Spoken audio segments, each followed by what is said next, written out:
Okay, I'm a hot mess today. It is what it is. Oh, I can't. Whatever. I don't ever understand what this is. It's just like there. It's been there for like years. Anyway,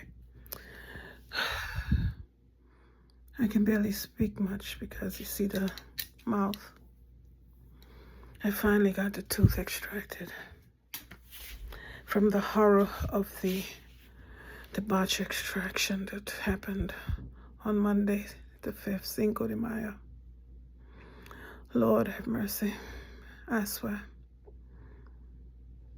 As what's her name said, I declare, it was the worst of times. It was the best of times.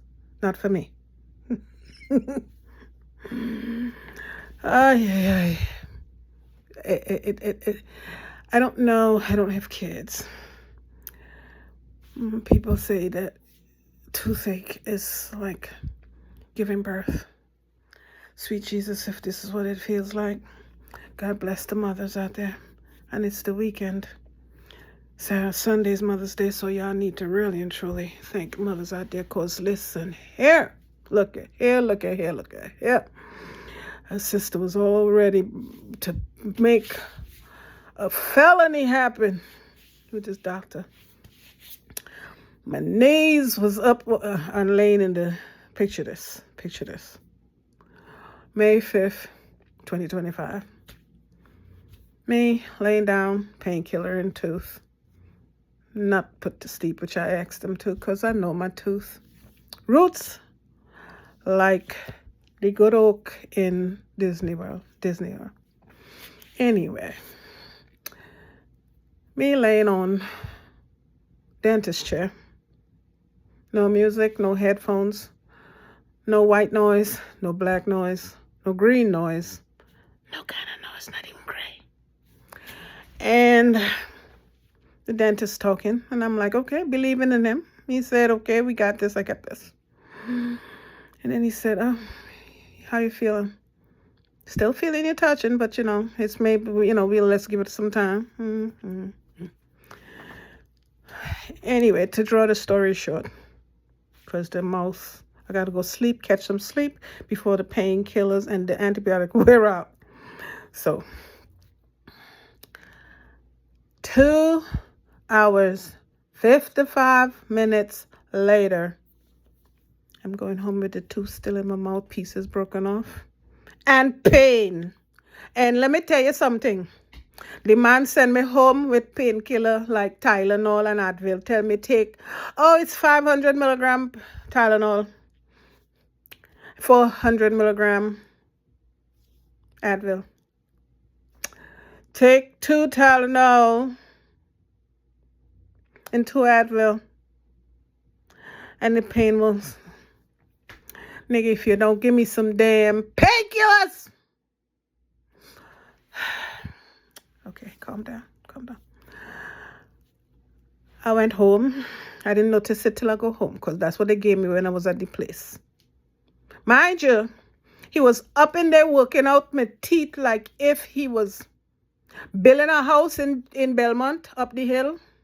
For those who don't know, that is Trinidad. Up a hill. It have a steep hill. The houses, and they're on an incline, and they're on a hill. Most of the houses on a hill. And you have to really and truly go down into the earth to really and truly put them foundation to get the house to stand up good, so it go fall down when the rain wash and it wash down. Like California, how the house built on the nice pretty hill and they overlooking the ocean and thing. Okay. So anywho, he pulling and he rocking. I'm there now, mouth full of stuff. His hand was not any progress. That's what I was asking him. Ain't okay. It's coming. It's rocking. That ain't my question, Doc. I ask you, any progress? Meaning, what going on? Fill me in. Where's the scene? He keeps saying it rocking. Yeah, I rocking. Mothers does rock babies. Ocean rocking the boat. All kind of thing does rock. Rock does roll. That don't tell you what going on. So I sit down there, praying, praying. In my head. I wasn't praying out loud, I was humming out loud. What was humming? One of them old spiritual, them old Negro spiritual. I was humming.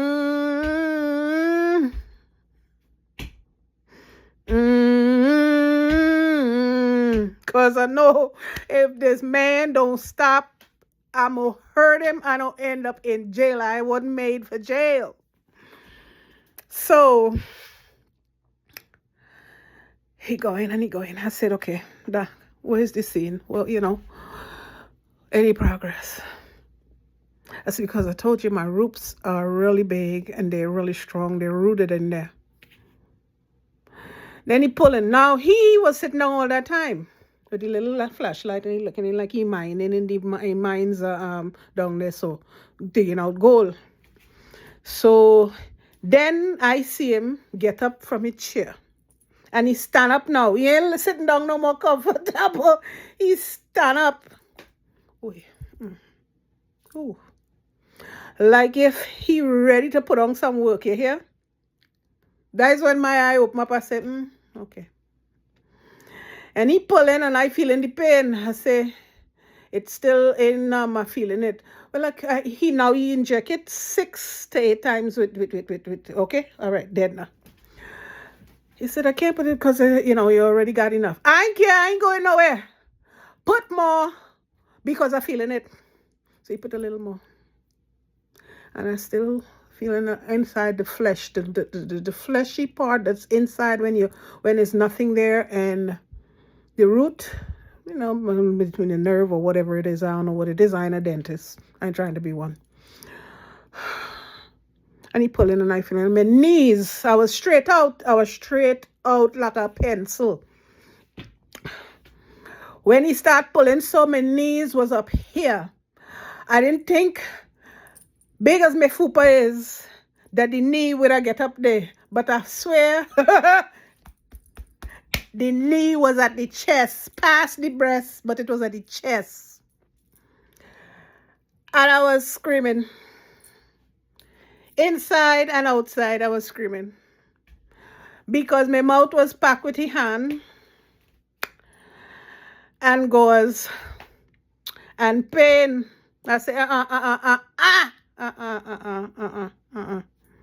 no more. Okay, I'm done.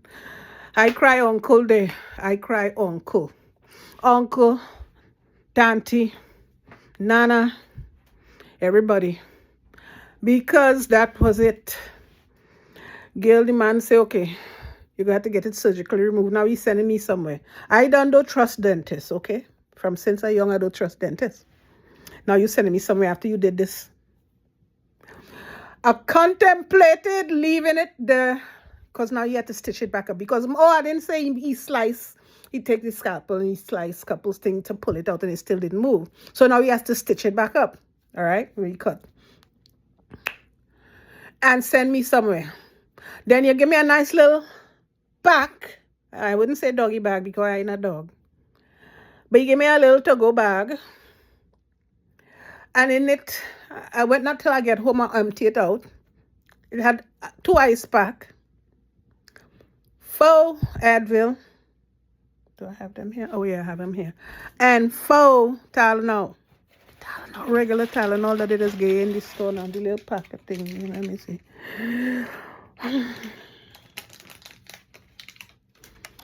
That is what he gave me to come home with after he murdered my mouth.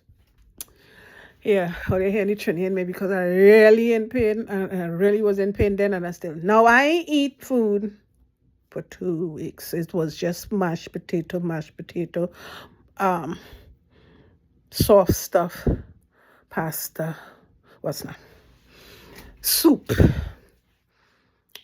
I soup it out and I'm like, man, I lose some weight. I sure I lose some weight. If I lose some weight, I just mean to be fat, okay? Don't judge me. But I come home and I see it's only that and they now I vex, a real vex, because I'm in pain. Now I is a woman that does have medicine. I don't take it so much because, I into my herbs. So I just have medicine in the closet.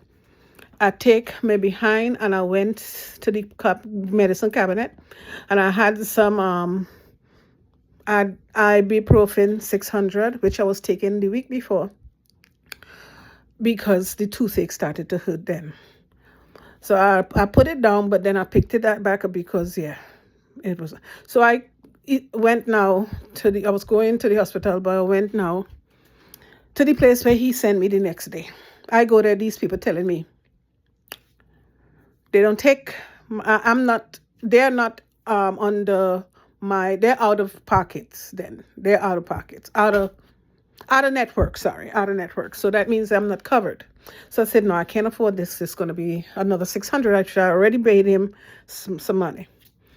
So I called my insurance company. They sent me to this place. Now, I told them what has to be done. It has to be surgically removed. Put my ass to sleep. Take the bad boy out. Excuse my French. So they found somewhere that we'll go. I go. They say, if you come now, we take you. Why I got there and these people trying to rob me. They tell me 20. No, they tell me 12:45. 12:45. I got to be paid today. I say, listen, on a check. You could just write a check. Okay, you go sign it. You go sign it, right? I just fill it out. You sign it. Because I ain't walking around with that kind of money, sweetheart. Sweetheart.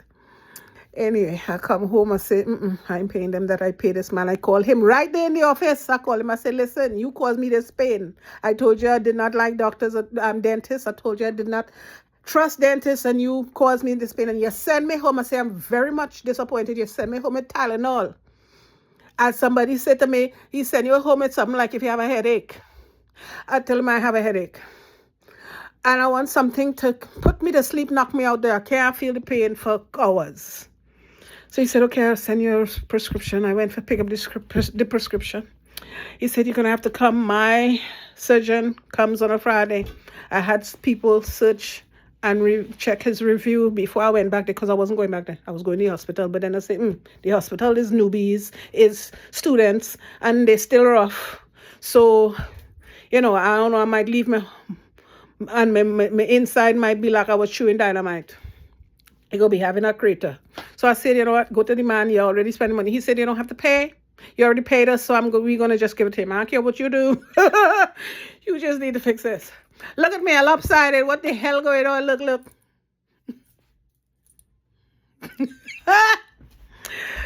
So anyway, I went today. The appointment was today. I got it out. The owner of the establishment, the owner for the yard, came and he is who anesthetized me with the laughing gas and inject me all around the corners. He went in the crevices and he went downside in the corner. He numb it so I can't feel nothing. Slap me if you want to and I can't feel nothing. Then I didn't know what laughing gas was like because I never had it. And I was in the zone. Anyway, the man came in. I was aware that he came in. He said, this will take me 5-10 minutes. I said, others said that before. It was 2 hours plus. And then he slit. Did his do. I didn't even feel when he slit, but I know he slit because I see him with threads stitching back up. And he'll say, we're done. 10, 15 minutes, 20 for the most. I'm probably exaggerating that, but it wasn't long. Girl, I said, where was you, Bevo? Girl, guys, if you are afraid of needles, if you are afraid of dentists, don't let them do what I'm your example. Tell them bad boys, listen, if it's going to be even 2% more pain than I'm used to, knock me out. Used to laughing gas. I'm not laughing. But I ain't want to feel it. Numb it inside, outside. Don't be cheap on the meds. Just put it up in there. I got insurance. We gonna work it out. Work it out. Listen. Leaving was fine. Is when I got home. I was back with the old spiritual because the pain as the stuff wear out, boy, I tell you, I pull up my oxycodone. I don't care what they say because these doctors and they'll be like, well, you know, it's what they said, it's habit forming. It's no, opioids. No, no, I don't get addicted. It's addictive. I ain't addicted to nothing but life. And if I was going to get addicted, I would have gotten addicted to weed. Ooh, wee. And I didn't. Give me all the pain medicine that you can give me. So I'm just saying, a day in a life, I'm a twisty twirly. Oh, Lord, look at me. But I ain't in pain that much. I just took my meds, so I'm kind of all around the place, all hounded. Listen, the hair gonna be done sometime. I ain't going to work tomorrow. The pain gonna be for a little couple of days. I'm gonna go back to work on Monday. It's 3 weeks out of work now. Because if somebody had talked to me or say something wrong to me, I'd have cussed them. And I want my job. I want the little job. I got to pay some bills still. All right, now. Love y'all. Bye. Peace out. I can't. I just. I'm so glad it's out. Bye.